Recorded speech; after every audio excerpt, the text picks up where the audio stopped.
Olá pessoal do curso de Literatura Geral, Júlio Belfort. Nessa aula a gente vai contemplar a 19ª aula sobre literatura, e a gente vai trazer nesse contexto a segunda geração romântica dentro do território nacional.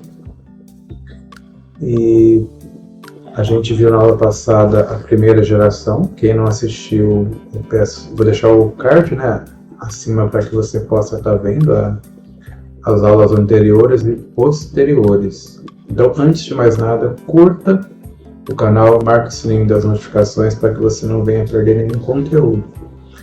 A aula hoje é bem bacana, um pouquinho extensa, na verdade, porque trata de vários assuntos.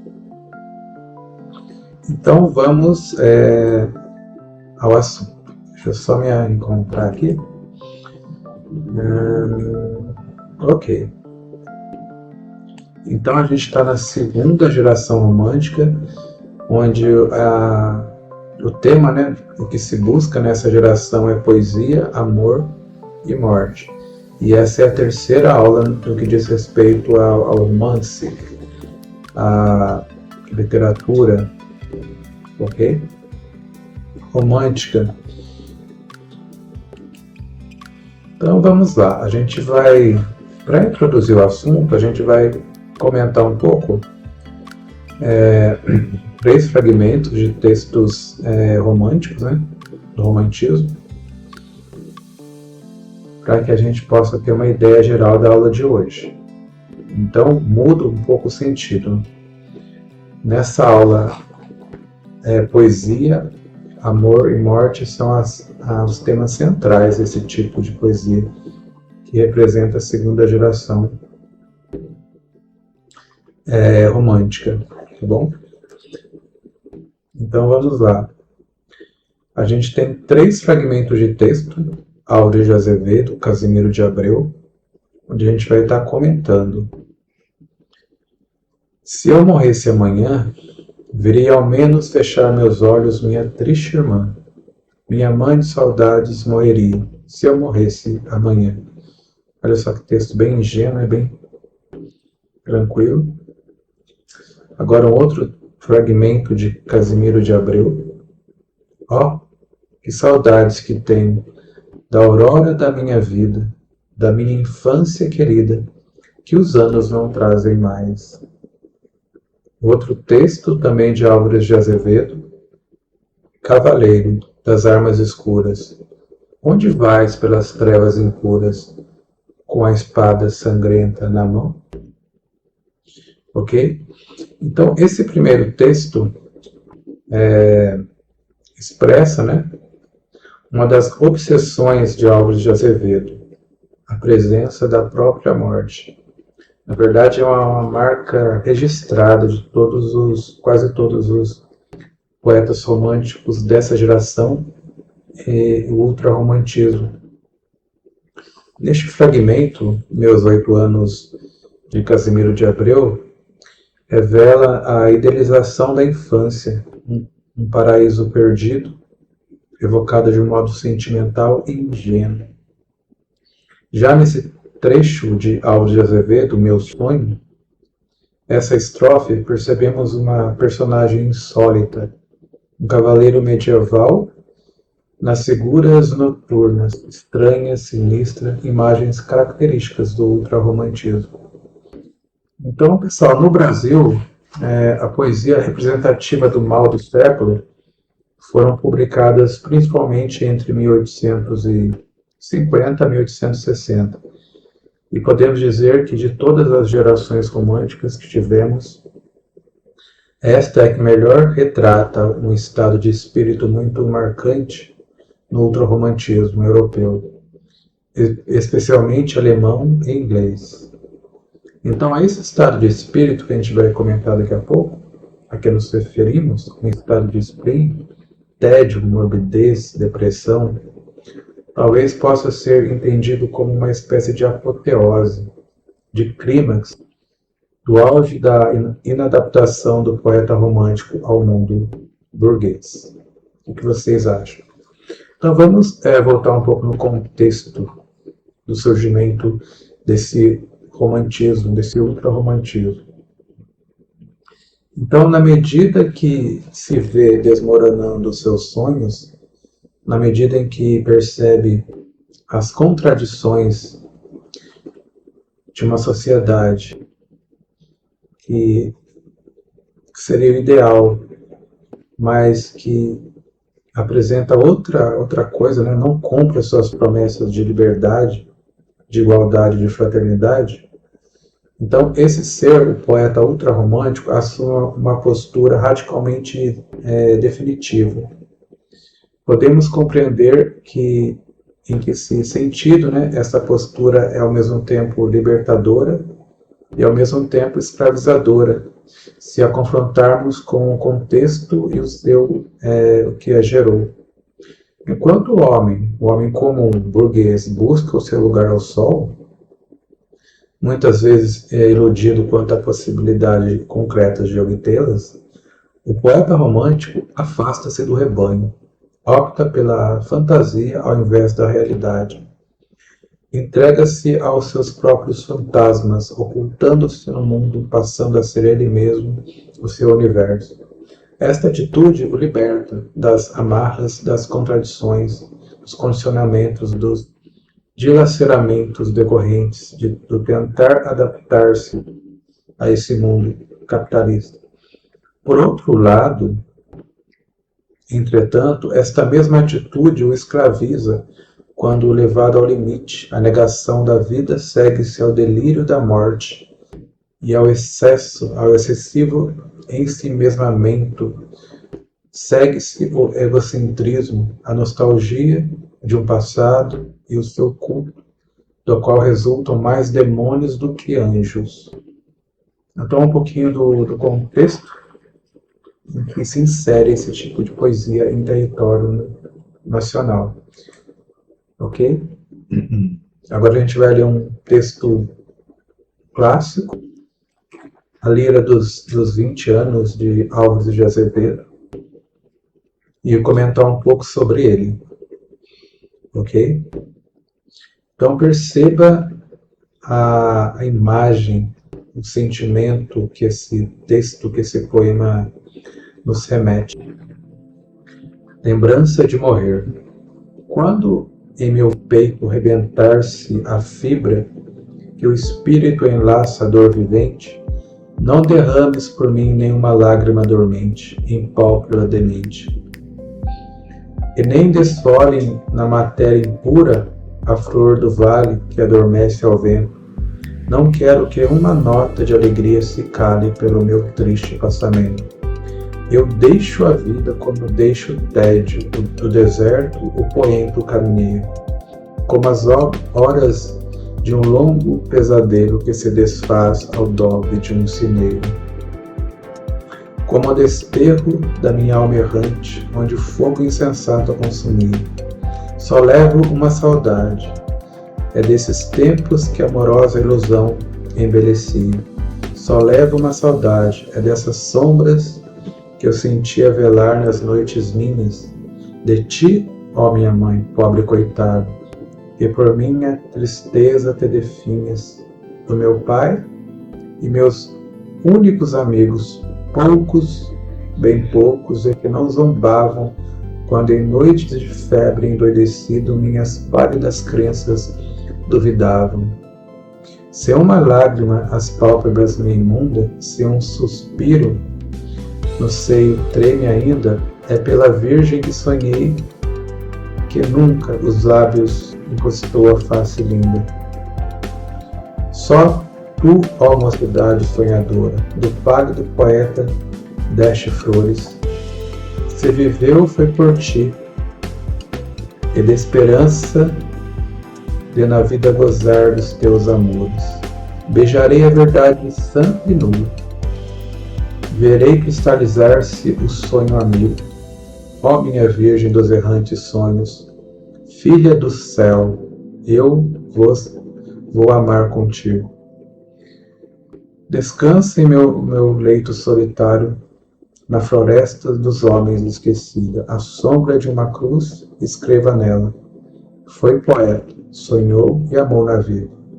Sombras do vale, noite da montanha, que minha alma cantou e amava tanto. Protegei meu corpo embalado e no silêncio derramai-lhe canto. Mas quando preludia a ave da aurora, e quando à meia-noite o céu repousa, arvoredos do bosque, abri os ramos e deixai a lua pratear-me a lousa. Bonito, né?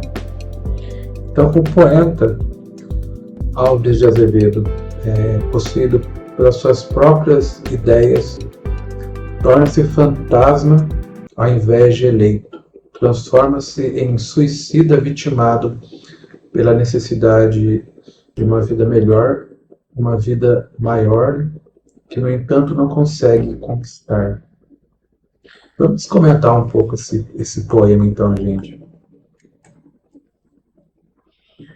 Então, no texto escrito em estrofes de versos onde os decassílabos, como a gente já estudou nas aulas anteriores, tá, pessoal?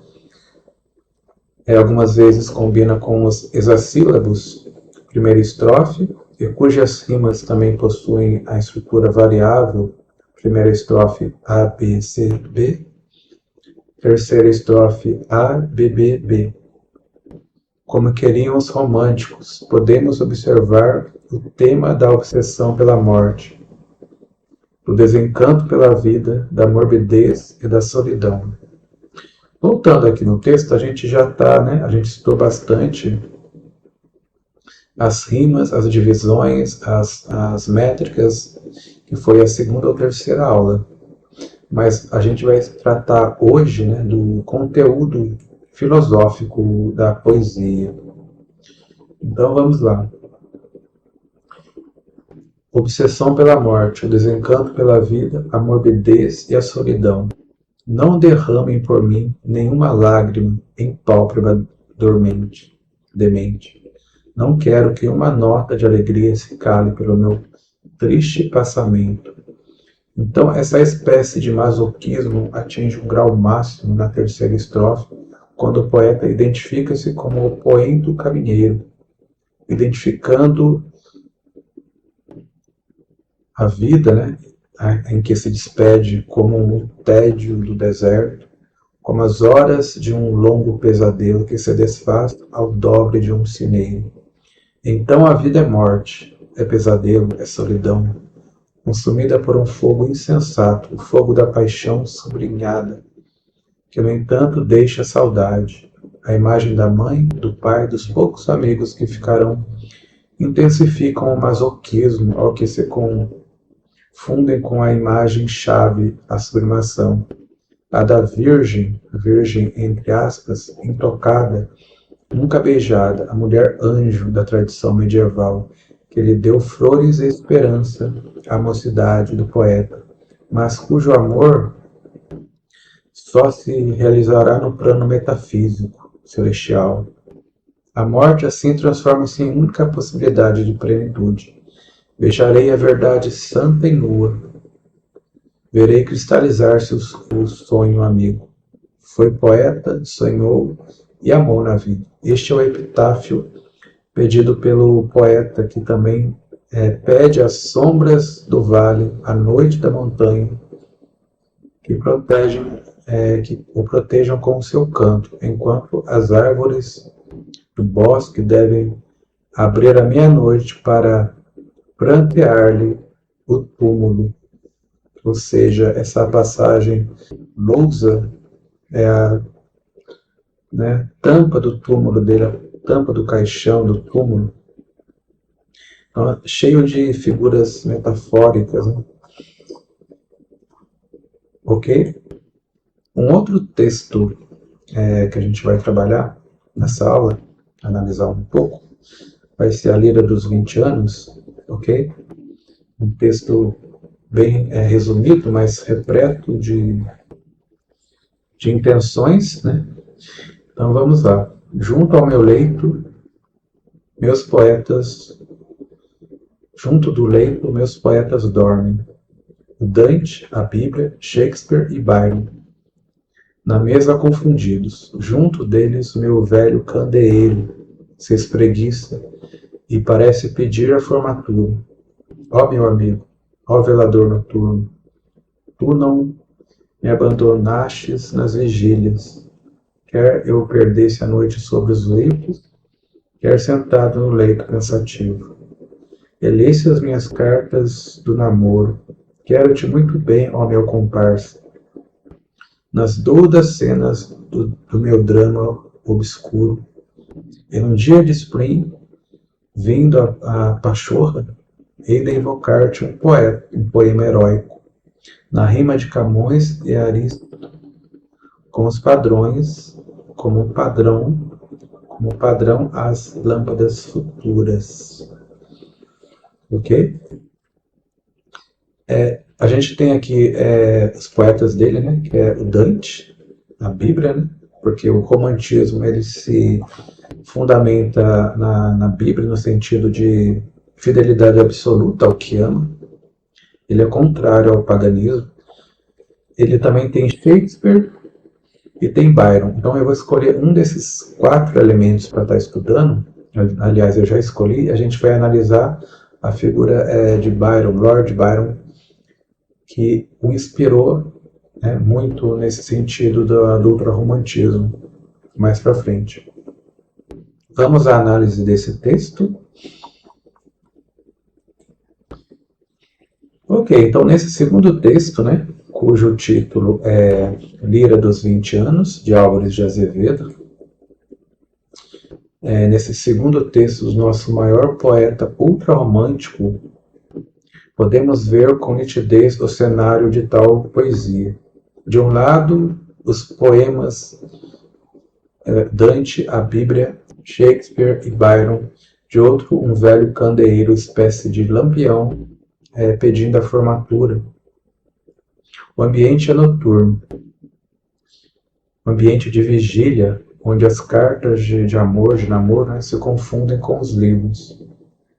O poeta dirige-se ao candeeiro como um comparsa, um cúmplice de seu tédio, e a ele promete dedicar-lhe um poema, onde, de modo irônico e heróico, o candeeiro aparecerá como padrão às lâmpadas futuras. Em outras palavras, a não nitidez do ultrarromantismo, representada pela luz do candeeiro, ironiza, né, o racionalismo do mundo burguês. Ok? Continuando a nossa aula, a gente viu, né, no começo dessa aula que o mal do século, que é o tédio, do século XXI, aliás, século XIX, gente, está intimamente ligado ao romantismo. Então, a melancolia, o tédio, a vontade de sumir, né? A sensação de não pertencer a esse mundo burguês. Temas correntes na poesia ultrarromântica, como as de Álvares de Azevedo, de Byron, de Musset. E agora, hoje em dia, no século XXI, em pleno 2025, né, os alunos perguntam muito isso, se esse mal do século é o mesmo mal do nosso século. É claro que, gente, cada século que acontece, existe um mal sobre a humanidade, né? Um mal do século. Tá? Então a gente vai comentar um pouquinho, né, qual mal que atinge a nossa sociedade hoje e o que ele pode produzir, né? Poderia produzir. Então, em 2025, embora não haja um único diagnóstico cultural unânime, é possível apontar que o mal do nosso século, ou pelo menos um dos mais visíveis, é a ansiedade crônica, acompanhada por esgotamento mental, a solidão digital, uma espécie de vazio existencial que é agravado pelas redes sociais, a hiperatividade, a pressão por performance, ou seja, pela fazer de tudo para se mostrar perfeito, uma vida perfeita, né? Que é impossível, né, dentro das redes sociais em geral. principalmente Instagram e Facebook, ok?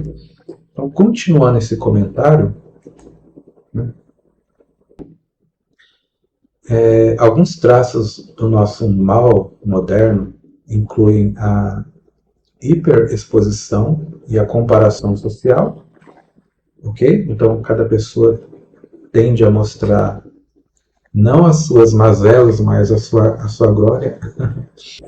A crise de atenção, né, é causada pelo excesso de estímulos digitais, a sensação de não ser suficiente, mesmo diante das conquistas, o colapso das referências sólidas, comunitárias, espirituais, afetivas, e um retorno à frequente pergunta: para que tudo isso?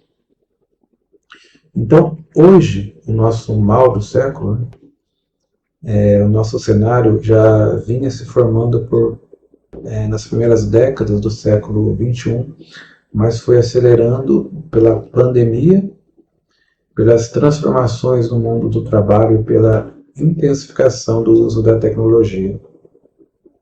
Ok? Autores como Byung-Chul Han, deve ser assim que se diz, por exemplo, ele descreve esse momento como a era da sociedade do cansaço, onde o indivíduo é ao mesmo tempo explorador e explorado de si mesmo. Portanto, se o romantismo fala do spleen, do tédio, hoje poderíamos falar de um tédio digitalizado, uma mistura de ansiedade, cansaço emocional e perda de sentido. Um tédio frenético que, ao invés de paralisar, esgota. Ok? Então, se aquele mal do século XIX ele tinha ainda a condição, né, o poeta, de se fechar no seu quarto, de se isolar e produzir um texto, né, por exemplo, refletindo a vida, esse mal do século, além disso, ele não consegue parar.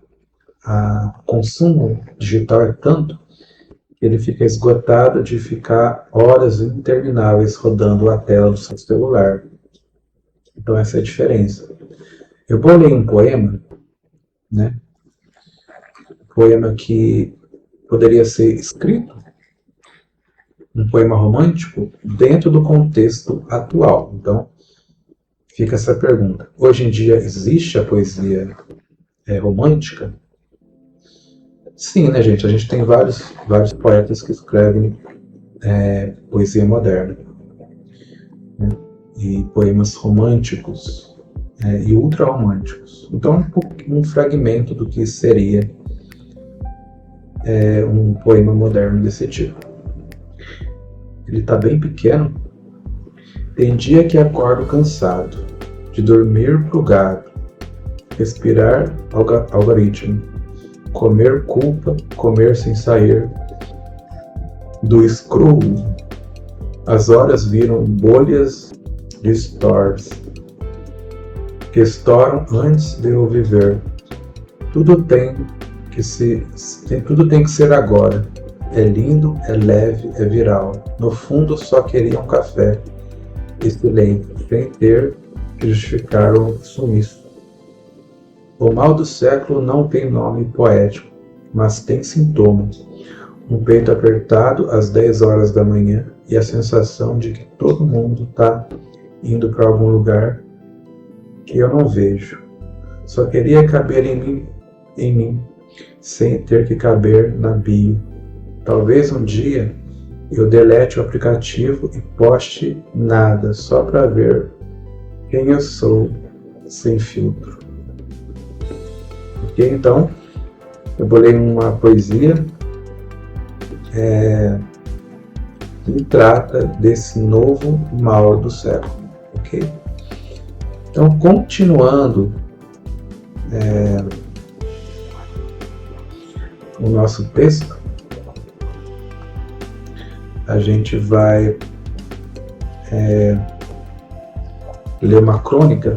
A gente viu uma poesia, agora a gente vai ler uma crônica desse mal do século, uma crônica romântica, ok? Outro dia acordei cansado, nada fora do normal. É o novo padrão. Liguei o celular antes mesmo de escovar os dentes. Abri o aplicativo de mensagens e fui atropelado por dezenas de vozes, reuniões, cobranças, vídeos engraçados que exigem reação imediata. Sorri com o polegar, seja, curti, mas por dentro bocejei como quem já nasceu atrasado. Há uma ansiedade que não grita, mas pesa. É como uma névoa fina que cobre tudo. Você não sabe de onde veio, mas sabe que está ali. Fico pensando, será que o mal do século é esse ruído constante? Esse ruído constante? Essa sensação de que se eu parar, desapareço? Na adolescência falavam sobre o mal do século como um certo romantismo, spleen, melancolia dos poetas que não se encaixavam. Hoje temos ansiedade com Wi-Fi. Temos a depressão em alta definição. Temos a obrigação de ser felizes em tempo real. E o pior, todo mundo parece estar lidando bem com isso, menos você. Então essa crônica muito bacana, que continua um pedacinho aqui ainda. Talvez o novo tédio seja isso, viver demais para mostrar e de menos para sentir. Então talvez o novo tédio seja esse, viver demais para mostrar e de menos para sentir. É quando a gente, por exemplo, vai num passeio, no parque, em vez de a gente curtir o momento, a praia, o passeio, a gente começa a filmar e tirar foto e não vive aquele momento simples, né? Então, continuando o texto, outro dia decidi desligar o celular por 3 horas. 3. Passou um jejum místico. Pareceu um jejum místico. O silêncio era quase sagrado. Senti o tempo escorrer de outro jeito. Sem pressa, sem loops. Senti uma leve tristeza também. Mas daquelas boas que fazem a gente lembrar que ainda tem alguma coisa viva ali dentro. O cansaço, hoje, não se resolve dormindo. Se resolve desapertando. Desapertar o cronômetro, a notificação, o web. Quem sabe aos poucos a gente consiga inventar outro jeito de estar e de simplesmente ser.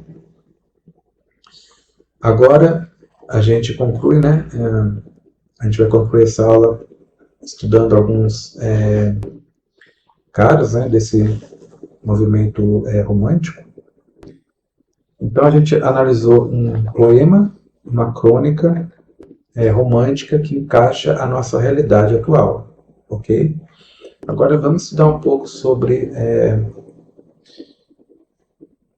alguns poetas ultrarromânticos dentro do Brasil, e esse, né, que eu disse que eu ia escolher, Byron, Lord Byron, ou seja, o Senhor Byron, né, cujo nome real é George Gordon Byron.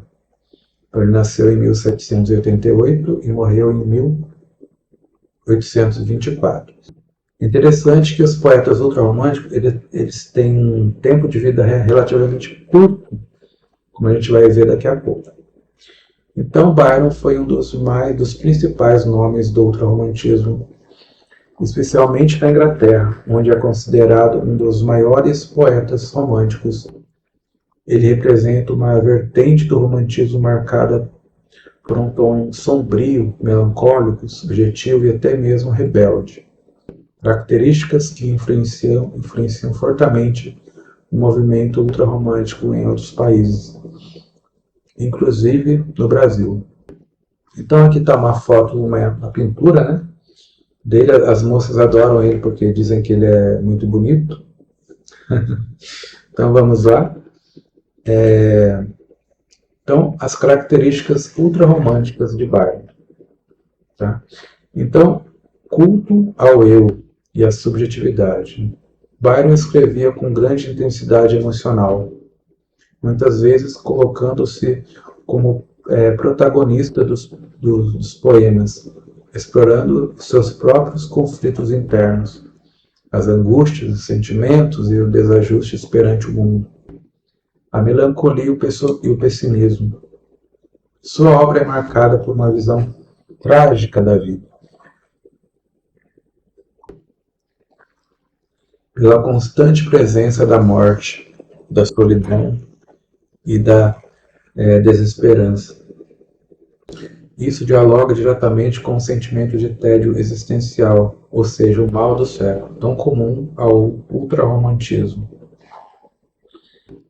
Idealização e fuga da realidade. Em muitos dos seus textos, Byron cria heróis românticos idealizados, solitários e atormentados, o chamado herói byroniano, que se afasta da sociedade e busca um refúgio em viagens à natureza ou em amores impossíveis. A rebeldia e a transgressão. Byron tinha uma postura de crítica à moral da sociedade, especialmente a hipocrisia da aristocracia inglesa. Seu estilo de vida boêmio e escandaloso acabou reforçando a imagem do poeta maldito, típica do ultrarromantismo. Nova foto de Byron, ok? Então, no seu texto, ele tinha também um exotismo à natureza de modo grandioso. Ele utilizava paisagens exóticas, montanhas, ruínas e mares tempestuosos como uma figura metáfora da alma humana, reforçando o caráter emocional e subjetivo da sua poesia. Pessoal, há muitos jogos de PlayStation, jogos de computador, em que você tem aquelas imagens, aquelas paisagens quase medievais, aqueles cavaleiros com espada, com uma armadura negra, solitário. Essa imagem, né, que hoje você encontra bastante em jogos online, são imagens que foram motivadas por Byron, por assim dizer. Então a gente tem obras marcantes desse grande poeta, como Childe Harold's Pilgrimage, de 1812 a 1818. É um poema narrativo, é um poeta narrativo semi-autobiográfico que acompanha um jovem nobre desiludido em uma jornada pela Europa. Traz forte carga melancólica, reflexões existenciais. Outro que é Dom Juan, não é o Dom Juan que a gente conhece, é uma sátira em forma de um poema longo, onde Byron subverte o mito espanhol de Dom Juan, fazendo dele não um sedutor ativo, mas uma vítima das mulheres, mistura humor com a crítica social e reflexões filosóficas. Manfred, de 1817, drama poético com temas góticos, a filosofia existencial, a magia, onde o protagonista luta contra a culpa e a angústia, um exemplo claro do herói byroniano. Ok? Então, para finalizar essa personagem de Byron, né, a influência que Byron foi tão marcante que trouxe, né, uma geração de escritores e poetas segundo o seu conceito. No Brasil, influenciou Álvares de Azevedo. Você pode ver aqui na poesia que a gente comentou agora há pouco. Ele comentou, né, que sobre ao lado da sua cama, né, seu criado mudo, por assim dizer, existe o livro de Byron, ok? Influenciou também Casimiro de Abreu, incorporaram o estilo byroniano, especialmente o gosto pela morte, pela solidão e pela idealização romântica. O próximo poeta que a gente vai fazer uma biografia, né? Agora sim, uma biografia, a gente vai ver que Alves de Azevedo, né? Com o nome completo Manuel Antônio Alves de Azevedo. Ele nasceu no dia 12 de setembro de 1821 em São Paulo, Brasil, e morreu no dia 25 de abril de 1852, aos 20 anos, no Rio de Janeiro. Ok? Então, ele é um poeta ultra-romântico da segunda geração romântica. Alves de Azevedo era um jovem pródigo, né? Um prodígio, aliás. Em 1840, mudou-se com a família para o Rio de Janeiro e aos 16 anos, apenas com 16 anos, gente, ingressou na Faculdade de Direito do Largo São Francisco, em São Paulo. Lá teve contato com a vida intelectual e com outros jovens escritores e artistas, tornando-se figura central na vida boêmia e estudantil paulistana. Era um leitor voraz e apaixonado por autores românticos e ultrarromânticos europeus como Byron, Goethe, Musset e Shakespeare, que o influenciaram fortemente sua escrita. Quais são os estilos de Alves de Azevedo? Então, ele representa, ele está dentro do contexto ultrarromântico no Brasil, com grande intensidade. Seus textos são marcados por melancolia e tédio existencial, que é o mal do século da sua época. A idealização do amor e da mulher, temas como morte, solidão, morbidez e sonho, dualidade entre sentimentalismo e o sarcasmo, forte influência de Byron, Musset e do romantismo europeu. As principais obras de Alves de Azevedo são a Lira dos 20 Anos, sua principal obra poética, publicada póstumamente, reúne poemas divididos em partes líricas e irônicas, com traços de amor, idealizado, angústia e humor negro. Noite da Taverna, livro em prosa com contos macabros, boêmios e cheios de morte, loucura e excesso, mostrando a face mais sombria e irônica do autor. Esse livro é bem intenso. Macário, drama teatral, em tom de filosófico e fantasioso, fantástico, com influências de Fausto, de Goethe. Outras obras póstumas incluem ensaio, cartas e textos inacabados. Continuando um pouquinho sobre ele ainda. Então, a morte precoce, como a gente estava comentando, aos 20 anos, Alves de Azevedo morreu vítima de tuberculose, agravada por um abscesso na sua fossa ilíaca. Sua morte precoce reforçou a imagem de poeta maldito, ou seja, só fala em morte, então, que morra assim, e mal e incompreendido, típico do ultrarromantismo.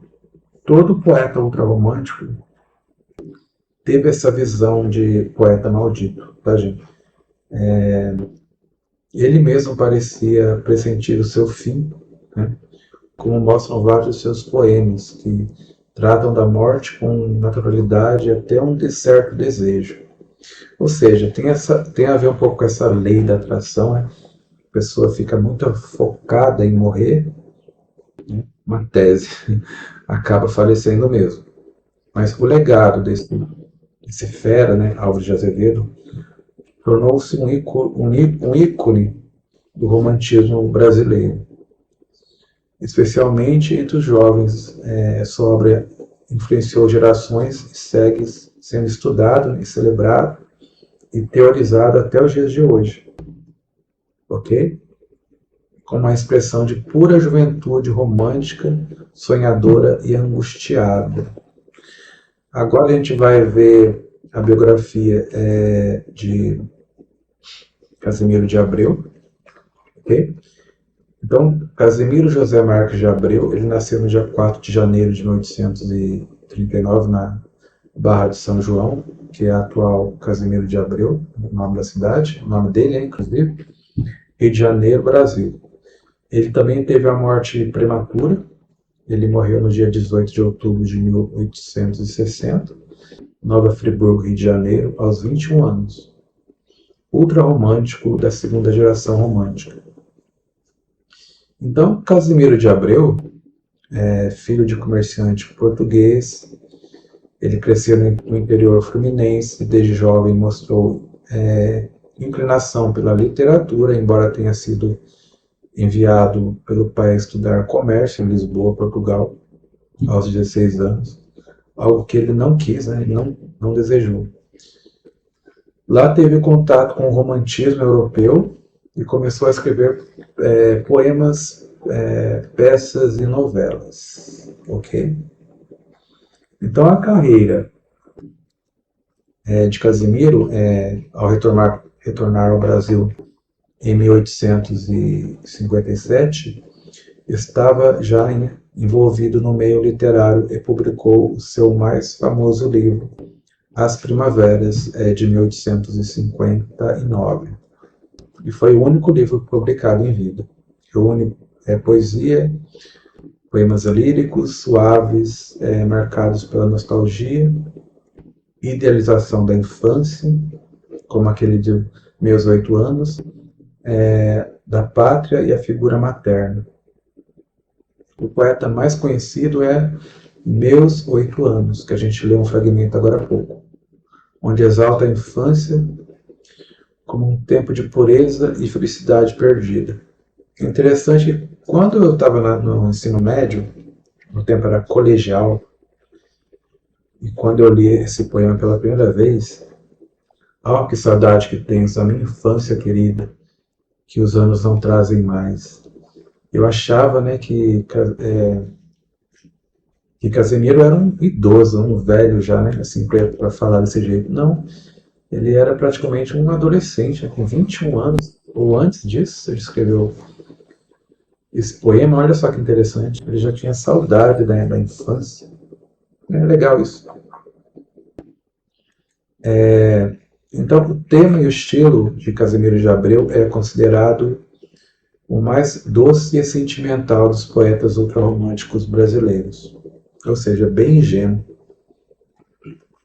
A sua obra mais forte carrega emoção e idealismo, como temas de saudade da infância, da mãe, da pátria. A idealização do amor e da mulher, a angústia, a tristeza, a valorização da natureza e do passado.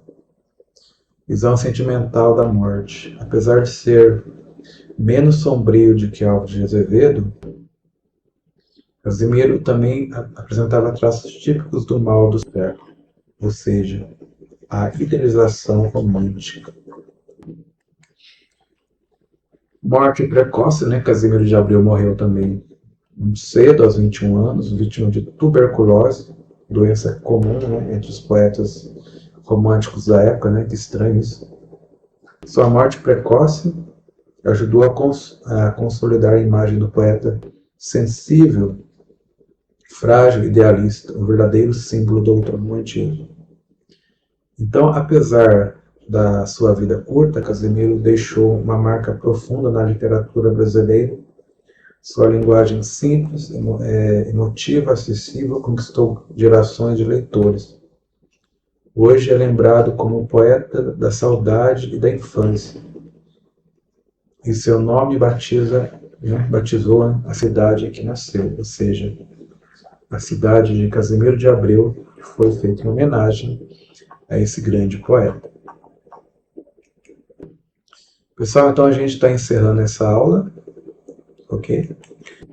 Que é a segunda geração, né, que a gente estudou agora. Então a gente viu na aula passada a primeira geração romântica, com Gonçalves Dias, nativismo, natureza e pátria, né?